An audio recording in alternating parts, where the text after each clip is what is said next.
स्वागत है आपके अपने चैनल मिथेश मोबाइल ज्ञान में। मेरे पास आज वीवो का सेट आया था। ये वीवो Y20A देखिए, यहाँ मॉडल लिखा है PD2060 वीवो का।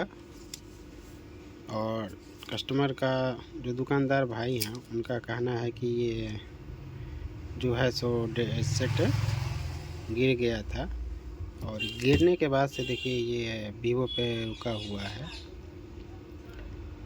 और इसको मैंने सॉफ्टवेयर भी किया है UMT से। देखें,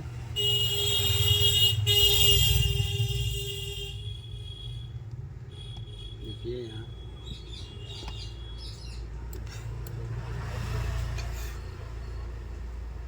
Y12S और Y20A फाइल सेम होता है, PD2060। सॉफ्टवेयर तो हमारा हो गया है कंप्लीट, लेकिन ये सेट जो है सो ऑन नहीं हुआ। यहाँ पर ये जो है ये फील्ड आया है कि इससे कोई मतलब नहीं है। ये जो सॉफ्टवेयर होने के बाद रीसेट होता है डिवाइस, देखिए यहाँ लिखा भी है, देखिए रिबूट व्हेन फिनिश, मतलब जब सॉफ्टवेयर हो जाए तो सेट रिबूट हो। तो ये इसी पे रुका हुआ है। तो वीडियो बनाने का मकसद ये था कि अगर आपके पास कोई सेट आता है, कोई भी सेट आए, चाहे वीवो, रेडमी, ओप्पो, सैमसंग, कोनो सेट आए, अगर वो सॉफ्टवेयर होता है फिर भी वो वीवो पे रुका है या सैमसंग पे रुका है, रेडमी पे रुका है, ओप्पो पे रुका है, तो पहले इसका SP पिन आउट करके देखना पड़ेगा, ठीक। क्योंकि बिना SP पिन आउट किए पता नहीं चलेगा कि इसमें दिक्कत क्या है। अच्छा, और एक बात ये भी है कि मान लीजिए अगर आपको पता चल जाता है कि हाँ हमारा EMC में कोई दिक्कत है या परेशानी है, टूल की मदद से, टूल कोई भी हो सकता है, UMT, अनलॉक टूल, EMT, तो अगर आपको पता चल जाता है या आप समझ गए हैं कि हाँ इसमें ये दिक्कत इशू है, तो आपको SP पिन आउट तो करना ही पड़ेगा। चाहे आप चेक करके करें, चाहे आप अपने अनुभव से करें, ठीक। सेट को SP पिन आउट तो आपको करना ही पड़ेगा, और कोई चारा नहीं है आपके पास, क्योंकि बिना SP पिन आउट किए तो आप इसको ठीक नहीं कर सकते। तो वही मैं आपको दिखाने की कोशिश करूँगा आज। तो सॉफ्टवेयर तो हमारा हो गया है, वीवो पे रुका है, सेट गिरा हुआ था, सॉफ्टवेयर होने के बाद भी इसी तरह रुका हुआ है। कस्टमर का कहना है कि सेट गिरा हुआ था, पटका हुआ था। तो ISP पिन आउट करते हैं इसका, और ISP पिन आउट करने के बाद देखते हैं कि आखिर इसमें इशू क्या है जो ये वीवो पे रुका हुआ है, इसमें दिक्कत क्या है, या सब कुछ ठीक है क्या नहीं है, ये हम ISP पिन आउट के बाद देखते हैं। चलिए तो ISP पिन आउट इसका करते हैं। ये देखिए बोर्ड मैंने निकाला है, देखिए मॉडल वही है 2060। देखिए ये बोर्ड एकदम फ्रेश है, देख रहे हैं, बोर्ड एकदम फ्रेश है। तो इसका SP पिन आउट करते हैं और फिर देखते हैं कि आखिर इसमें दिक्कत क्या है जो ये इस तरह का है। तो SP पिन आउट देखते हैं इसका। ISP पिन आउट है ये वीवो Y20A का, देख लें।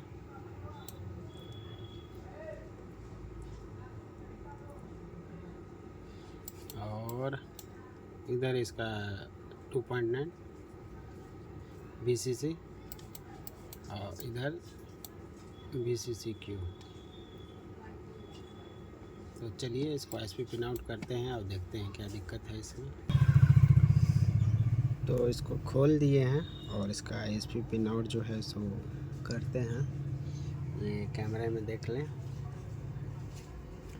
इसका SP पिन आउट जो है वो करते हैं। फिर U5 बॉक्स से कनेक्ट करके देखेंगे कि इसमें दिक्कत क्या है। देखते हैं। दुकानदार भाई जो हैं सो फोल्डर भी नया ले लिए थे, तो पटका हुआ सेट था तो उन्होंने फोल्डर भी नया खरीदा है। दुकानदार भाई का तो आप समझ ही रहे होंगे, आप दुकानदार हैं तो आप समझ रहे होंगे कि फोल्डर लग जाने के बाद थोड़ा दिक्कत ये हो जाता है कि आप वापसी तो फोल्डर वापसी तो होगा नहीं। तो उसी को बोर्ड को ही देखा जा रहा है कि रिपेयरिंग करके, ताकि काम उनका हो जाए, नहीं तो फोल्डर तो वापसी नहीं जाएगा, फोल्डर उनको रखना पड़ेगा अपने पास। ये फोल्डर अभी नया ही है। नोट हमने कर दिया है। ये देखिए, एक तार मैंने नहीं जोड़ा है, ये देखिए, ये दिख रहा है आपको, ये एक तार हमने नहीं जोड़ा। ये VCC का जो मैंने आपको ये दिखा देता हूँ, देखें, ये जो है VCC का 2.9 देखते हैं, ये यहाँ स्टील उखाड़ना पड़ता। देखिए मैंने स्टील नहीं उखाड़ा, मैंने ये तार ही नहीं जोड़ा, ये देखने के लिए कि कनेक्ट होता है कि नहीं, लेकिन कनेक्ट हो रहा है देखें। और फेस आइडेंटिफाई करके मैं दिखा देता हूँ आप सभी को।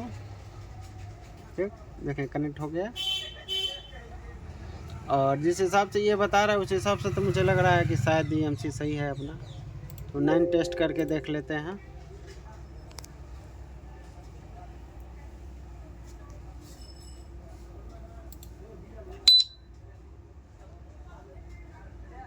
नैन टेस्ट ठीक है।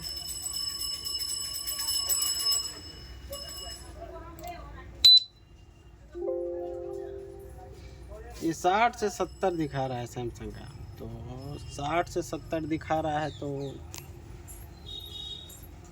इसका मतलब है कि सेट हमारा ऑन हो भी सकता है, नहीं भी ऑन होगा, क्योंकि अभी तो खैर ये वीवो पे रुका हुआ है, आगे नहीं बढ़ रहा है।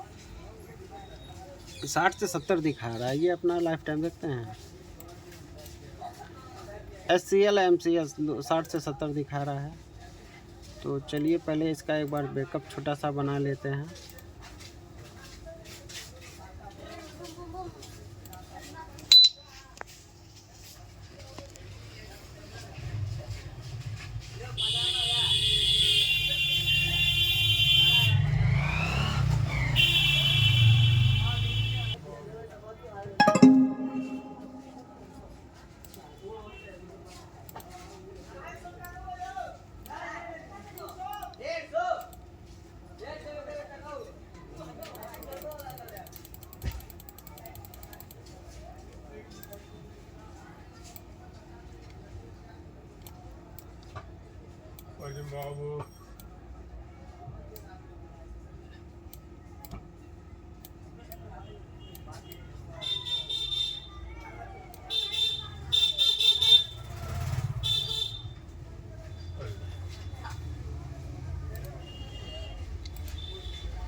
जब कभी भी आप ISP पिन आउट करें तो बैकअप बना लें। मैं हर वीडियो में यही कहता हूँ, अभी भी मैं यही कह रहा हूँ, बैकअप बना लें। ठीक, तो 60 से 70 है, तो देखते हैं कि रिजल्ट हमें क्या मिलता है।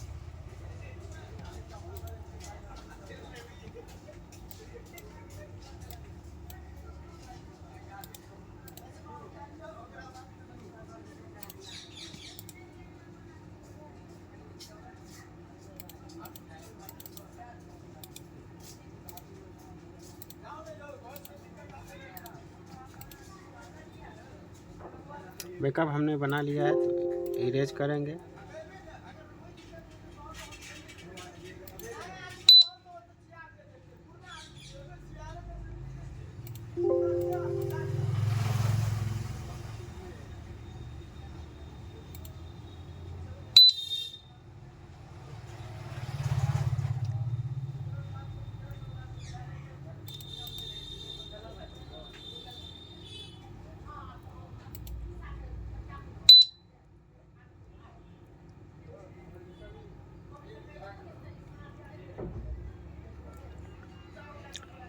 तो इरेज आ रही है, तो हमने कर दिया है।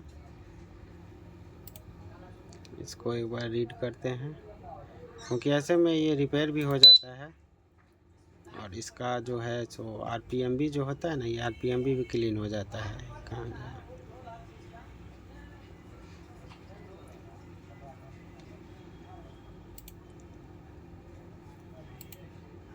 बस ये चढ़ जाना चाहिए, तो इसका RPM भी क्लीन, इसमें RPM भी क्लीन है। सैमसंग में ही सैमसंग का EMC ऐसा है जिसका RPM भी क्लीन हो जाता है, और किसी का जल्दी RPM भी क्लीन नहीं होता है। तो देखिए एक बार तो मैंने रीड किया, उसके बाद देखिए अभी फंस रहा है। और ये सैमसंग का है, यहाँ सैमसंग लिखा भी है।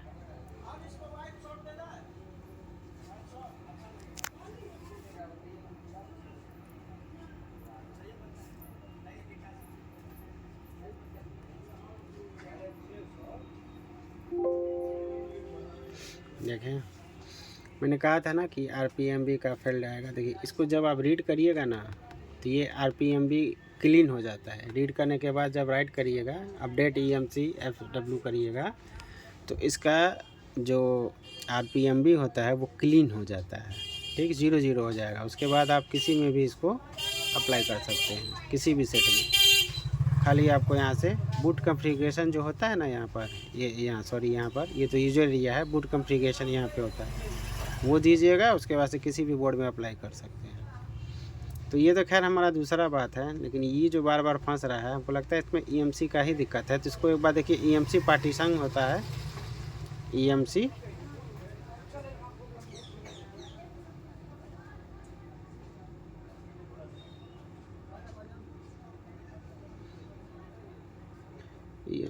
पार्टीशन ये ख़त्म होगा तब ना कुछ किया जाए, इसमें तो फंस गया है। EMC पार्टीशन 1 टाइम होता है सर। इसमें इसका क्या किया जाए, इसको बंद किया जाए।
कनेक्ट करते हैं अब।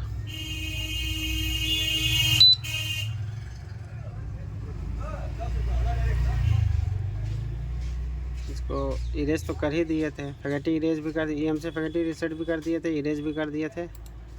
अब इसमें देखिए जो मैं पार्टीशन कर रहा था, EMC पार्टीशन, ये सब 1 टाइम होता है। आप एक ही बार कर सकते हैं, उसके बाद नहीं कर सकते। और अगर ये इसमें ले लेता है, ये सारा चीज़ अगर जो मैंने टिक किया है उसको, अगर ये मतलब कंप्लीट ये ले लेता है, इसमें कोई एरर नहीं आता है, तब तो EMC हमारा ठीक है और प्रोग्रामिंग करने के बाद हम चला सकते हैं। अगर ये नहीं लिया, यहाँ एरर आया, तो EMC डैमेज हो गया है, तो आप EMC ही चेंज कर रही है, उसके अलावा कोई चारा नहीं। तो मैंने पार्टीशन देखे यहाँ लगा दिया है, user area GPT1, GPT2, GPT3, GPT4। यहाँ करना चाहिए तो यहाँ हम कर दिए गलती से, सॉरी गलती हो गया। देखिए यहाँ पे लिखा भी है, this is 1 time programmer, this is 1 time, ये 1 टाइम प्रोग्राम होगा, उसके बाद आपको चेंज ही करना पड़ेगा। तो ये सब कर दिए हैं। राइट पार्टीशन पर करते हैं, एस करते हैं, देखते हैं अगर एरर आया तो नहीं होगा, नहीं तो हो जाएगा। लो जी सर जी, इसमें एरर भी आ गया। इसमें क्या बता रहा है देखिए, set write readability setting can not write readability program permanent, write readability permanents read and write. देखिए मेमोरी जो अपना होता है, देखिए ये दिखा रहा है set is the device is read only, और यहाँ देखिए एरर आया है। देखिए क्या होता है ना सर, मैं आपको इसमें डिटेल में बता दे रहा हूँ। देखिए इसका जो EMC है या किसी का भी EMC होता है, उसमें जिस तरह पहले क्या होता था, जब हम लोग गाना वाना भरते थे, मैं पुरानी बात कर रहा हूँ, ऐसे आप बहुत अच्छे से समझ जाइएगा। पहले जो हम लोग को कोई देता था कि भैया आप इस मेमोरी कार्ड में गाना भर दो, तो आप कभी कतार देखते होंगे कि मेमोरी कार्ड में आप गाना भरते थे, कंप्यूटर में दिखाता था, लेकिन मेमोरी कार्ड जब वो अपने फ़ोन में लगाता था तो आप वो फाइल ही नहीं शो करता था।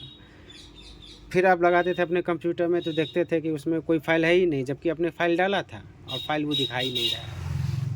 उसको जब आप 1-2 बार फॉर्मेट मारते थे तो क्या होता था, मेमोरी कार्ड ख़राब हो गया तो आप कहते थे कि नहीं अब तो ये सही नहीं होगा मेमोरी कार्ड, अब आप दूसरा लीजिए। ठीक ठीक उसी तरह का इसमें भी है। देखिए ये भी एक तरह का मेमोरी कार्ड है आपका, ये जो रीड एंड राइट दोनों रहता है। इसमें बता रहा can not set write readability permanent WR read and write set. इसमें रीड एंड राइट दोनों रहता है, एक जो हम सॉफ्टवेयर डालते हैं, दूसरा जो सॉफ्टवेयर को ये रीड करता है। तो ये लिख रहा है कि set in the device is read only, मतलब ये रीड ओनली पे चला गया है। मतलब कि ये सॉफ्टवेयर आप करिएगा तो सॉफ्टवेयर तो हो जाएगा, लेकिन ये सेट ऑन ही नहीं होगा, सेट ऑन नहीं होगा। सॉफ्टवेयर होगा, सेट ऑन नहीं होगा। ठीक, चाहे आप कुछ भी कर लें, सेट सॉफ्टवेयर ज़रूर होगा लेकिन वो ऑन नहीं होगा, क्योंकि हमारा जो मेमोरी ये EMC है ये डैमेज हो गया है, ये रीड ओनली हो गया है। ये कभी कताल हो जाता है, सेट गिरने पे, पड़ने पे या चलते चलते हो जाता है। तो ये इसमें आपको EMC चेंज करना पड़ेगा और इसका और कोई चारा नहीं है, ये रिपेयर नहीं होगा EMC। अब देखिए हम एक चीज़ आपको दिखा, देखिए यहाँ पे हमने इसका बैकअप लिया था ना, देखिए अब इसमें बैकअप में चढ़ा के आपको दिखाता हूँ। देखिए यही है बैकअप हमारा आ गया। देखिए अब इसको हम राइट करते हैं तो देखिए राइट होता है या नहीं। तो राइट पे क्लिक करते हैं, देखें राइट हो रहा है ना। ये राइट भी होगा, सॉफ्टवेयर भी होगा, लेकिन ये ऑन नहीं होगा इसलिए क्योंकि ये रीड ओनली पे चला गया है। मतलब सॉफ्टवेयर हो गया, लेकिन जब आप सेट ऑन करिएगा तो CPU और EMC दोनों साथ में चलता है ना सर। तो जब तक CPU और EMC को रीड नहीं करेगा कि भाई उसमें कौन सा फाइल चढ़ा है, वो क्या है, जब वो रीड ही नहीं करेगा तो फिर वो सेट ऑन नहीं होगा। वीवो या रेडमी या ओप्पो या सैमसंग जो भी सेट होगा उसी पे वो रुक जाएगा। तो उसका आपको EMC चेंज करना है। ये जो EMC और UFX का और ये सारी चीज़ें जो हैं, मैं और डिटेल अच्छा से वीडियो बनाऊंगा। अभी तो मैं बस सेट बना रहा था, सॉफ्टवेयर कर रहा था, तो मैं सोचा आप लोगों को बता दूं, इसीलिए मैंने वीडियो बना दिया। लेकिन इस पे मैं और अच्छा वीडियो बनाऊंगा जो आप लोग के लिए बहुत अच्छा रहेगा, जो आपको ये समझने में बहुत मदद कर देगा कि सॉफ्टवेयर हो गया है तो अब हमको EMC चेंज करना है। एक चीज़ तो मैंने आपको वीडियो में समझा दिया, EMC का समझा ही दिया कि अगर आप इसको करते हैं, ये 1 टाइम है, यहाँ लिखा भी है। इसको करने के बाद अगर यहाँ पे एरर नहीं आता तो आपका काम हो जाता है। एरर आ गया इसका मतलब EMC हमारा डैमेज है, वो अब वो रिपेयर नहीं होगा। तो ये भी एक तरह का रिपेयरिंग है। इसमें आपका ये पनमा, ये काउंटर जो है ना, RPM भी जिसको कहते हैं, ये क्लीन हो जाता है। इसको रीड करिएगा और फिर राइट करिएगा, अपडेट करिएगा EMC FW, तो ये RPM भी आपका क्लीन कर देगा। ठीक, तो ये तो खैर अलग बात है, उस पर बाद में बात करेंगे। लेकिन ये जो हमारा EMC है ये डैमेज है, ये रिपेयर नहीं होगा। लेकिन आपके सामने मैंने इसको दिखा दिया, देखिए राइट हो रहा है। अब देखिए ये चीज़ तो मैंने आपको दिखा दिया, मैं इसमें आपको सॉफ्टवेयर करके भी दिखाऊंगा। देखिए इसमें सॉफ्टवेयर भी होगा लेकिन ये ऑन नहीं होगा। दिखा देता हूँ, मैं आपको दिखाता हूँ वीडियो में। पहले इसका MI नंबर का जो फाइल है वो सब हम इसमें डाल दें।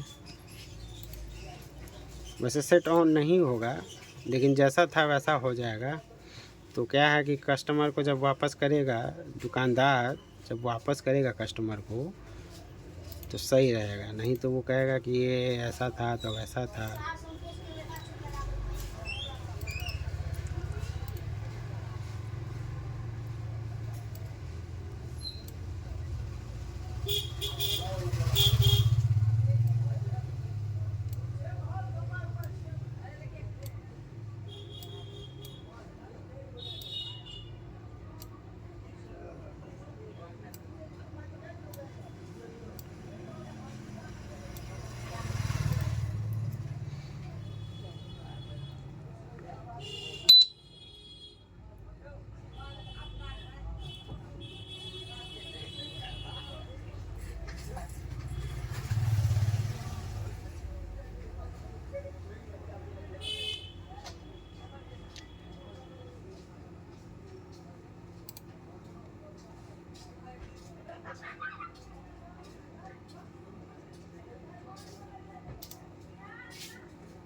चलिए इसको सॉफ्टवेयर करते हैं। वैसे ये ऑन तो नहीं होगा, लेकिन जैसा था वैसा हो जाएगा, क्योंकि हमने EMC पूरा इरेज कर दिया था। तो सेट तो हमारा ऐसे देते तो हो सकता था कि दुकानदार देता तो कस्टमर कहता कि सर सेट तो मेरा ऑन था, तो ये था तो वो था।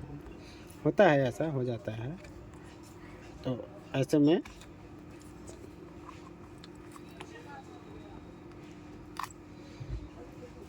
दुकानदार भाई को सुनना बहुत पड़ता है सर, कस्टमर से भी, इधर से भी, उधर से भी। ये सब चीज़ की मैं झेला हूँ, मुझे पता है कि हाँ ये सारी चीज़ें होती है। कभी कताल ऐसा हो जाता है कि जैसा था हमको वैसा ही दीजिए, ये ऐसा ही नहीं था। कभी कताल हो जाता है, जो समझदार है सब नहीं करते, कोई कोई ऐसा हो जाता है, क्या करिएगा।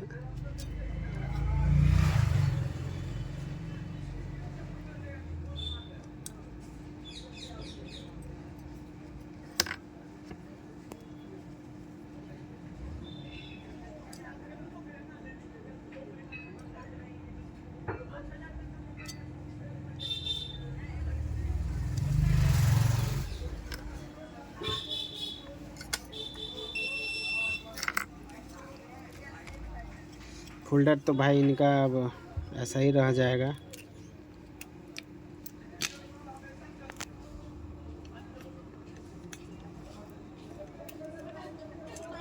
इसको लगा देते हैं एक बार, एक हाथ से।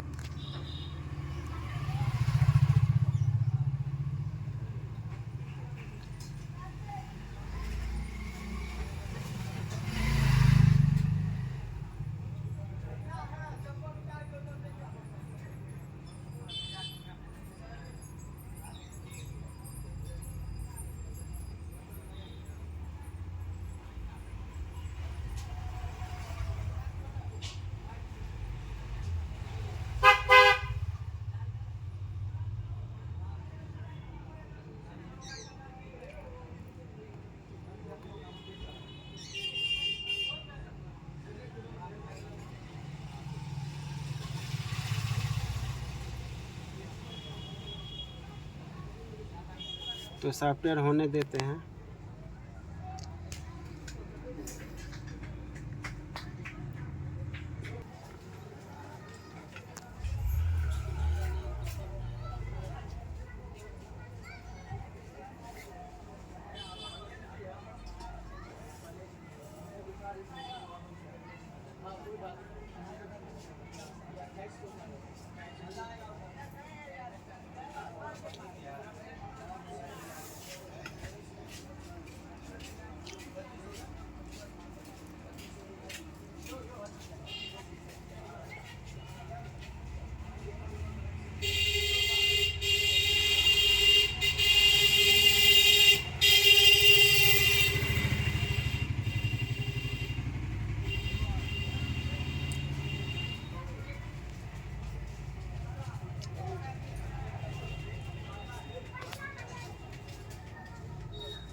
जैसा था ये अगर वैसा रहेगा तो दुकानदार भाई को सेट वापस करने में सही रहेगा। वैसे इसका तो EMC ही डैमेज है, लेकिन पूरा इरेज कर दिए थे तो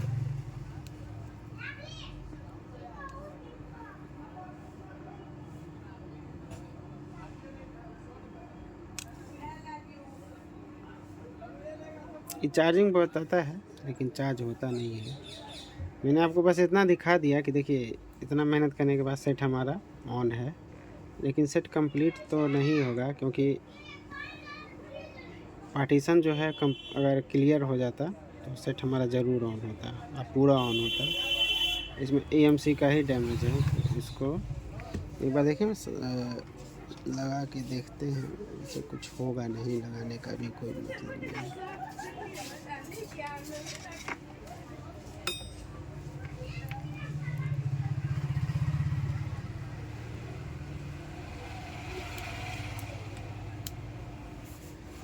देखिए चार्जिंग आया है, बस ऐसा ही रहेगा ये। देखिए ये चार्जिंग आया है। अगर इसके बाद ये इसका सिंबल आता है, जैसे कि बैटरी का सिंबल आता है ना यहाँ, अगर बैटरी का सिंबल आता है तो इसका मतलब कि सेट हमारा ऑन होता है। लेकिन सेट ऑन नहीं होगा, कंप्लीट ऑन नहीं होगा, लेकिन जैसा था वैसा अगर दुकानदार भाई कस्टमर को वापस कर देते हैं तो ठीक रहेगा। तो चलिए आज के लिए इतना ही, मिलते हैं किसी अगली वीडियो में। और ये EMC का जो है सो वीडियो में और अच्छे से बना दूँगा। EMC UFX का बढ़िया से वीडियो बनाएंगे ताकि आप लोगों को समझ में आ सके। तो चलिए मिलते हैं अगले वीडियो में, और चैनल को प्लीज़ सब्सक्राइब करें।